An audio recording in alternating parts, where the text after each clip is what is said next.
Je disais tantôt que je n'ai pas de commentaire particulier à faire par rapport à cette question, pour la simple et unique raison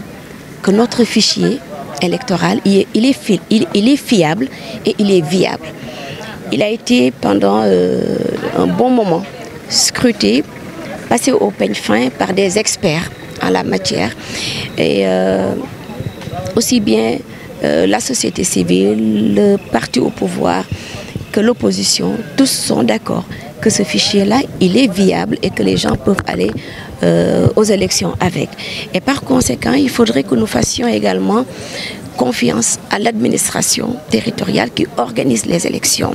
Et par conséquent, puisque le fichier est viable, ne voteront que celui ou ceux qui doivent voter. Les bureaux, tous les partis, toutes les coalitions sont représentés.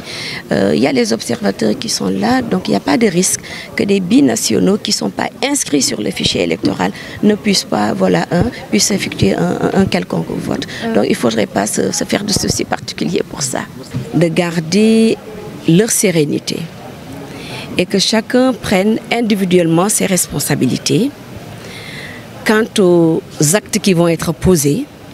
et quant aux paroles qui vont être prononcées. Fini le temps de la campagne. Dans quelques heures, on connaîtra les résultats de ce scrutin. Je voudrais tout simplement que les gens comprennent que le Sénégal nous transcende et que nous devons penser en famille, penser en voisin, penser en amis pour qu'après l'élection, que les gens puissent vaquer tranquillement à leurs occupations, comme si de rien n'était, que nous puissions, dans le calme, la sérénité, élire notre président de la République et vaquer à nos occupations. Donc voilà, grosso modo, les sentiments que j'ai aujourd'hui après avoir accompli mon devoir civique et mon devoir citoyen. Tey jii ñëw naa ba effectuer sama vote, def sama devoir citoyen. Ma di ci am mbégte bu baax ak contentement bu wër a wër xam ngeen ne vote dafa di un droit civique waaye tamit mu doon un devoir citoyen.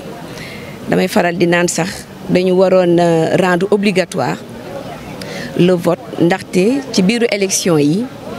la ñuy fal suñu njiit et particulièrement élection bu tey bi ñu nar a fal suñu njiitu réew. Loolu mooy tax ñu wax légitimité suñu dirigeants yi ndax souveraineté populaire ci lañ leen di fal.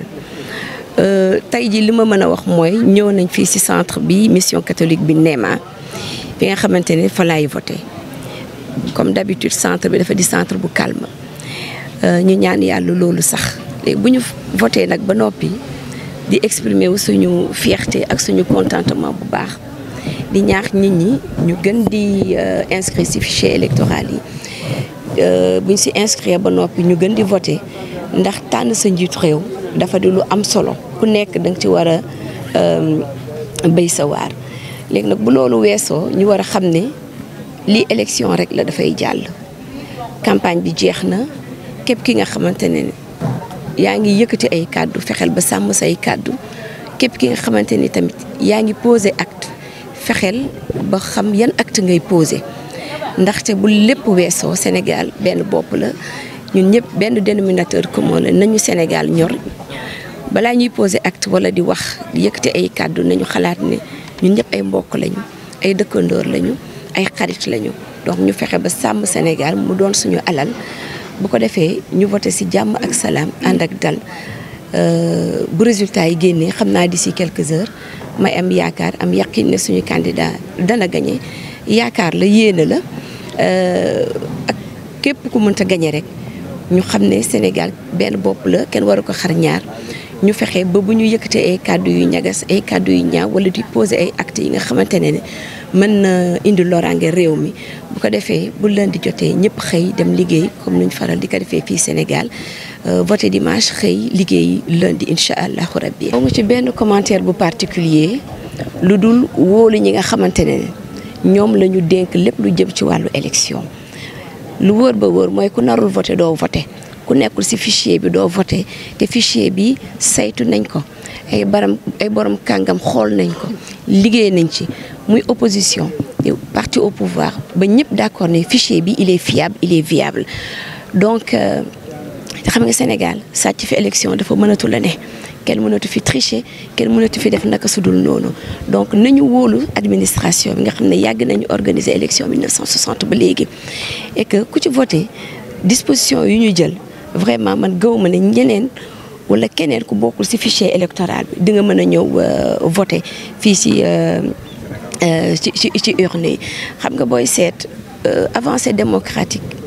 dafa indi lu am solo mooy isoloir ci urne bu njëkk ba amuloon isoloir ci urne lu tax loolu parce que le vote il est secret il est personnel loolu dana tax ni dinañu gën a protéger citoyen kii bëgg a dem voté ci mu xool ku ko neex tànn kooku ko doy mu voteel kooku xool ku ko doy tànn dugal bulletin kooku sans pour autant mu am benn menace buy peser ci boppam kon dafa bëgg a dalal xelu ñëpp daal que état bi la ko war def na ko et que observateurs yi ñi ngi fi yenn presse yi sax ci observateurs yi ngeen bokk te bureau de vote yi parti bu ne am nga ci sa représentant coalition bu ne am nga ci représentant et que fichier bi il est fiable il est viable ku narul voter doo voter kon vraiment. madame. waaw am na fa doole j'ai pas les chiffres exacts dama leen a fàtte mais je sais que ça tourne autour de presque entre 500 et 600 000 électeurs donc mu doon vote bu am doole ndax xam nañ ne effectivement diaspora bi dañu am benn rôle bu am solo bu ñu jouer fii ci Sénégal ak foofu noonu fa ñu nekk dañuy participer ci dynamisme économique bi te dañuy participer à la vie politique et économique de ce pays-là. Et c'est pas gratuit d'ailleurs, vous l'avez qualifié de 15e région du Sénégal. Donc 15e région Bobo est le plus souvent tendance. Premier résultat, il fallait commencer rot. Donc c'est une position ñu ngi koy rafetlu bu baax ndaxte tamit ay citoyens lañu naam ils ne résident pas au Sénégal ils sont à l'extérieur mais ce sont des Sénégalais qui ont effectivement le droit de voter et toutes les dispositions également au niveau des consuls au niveau des ambassades ont été prises pour que la diaspora puisse en toute sérénité aller exercer leur droit de vote. Jërëjëf. Merci beaucoup.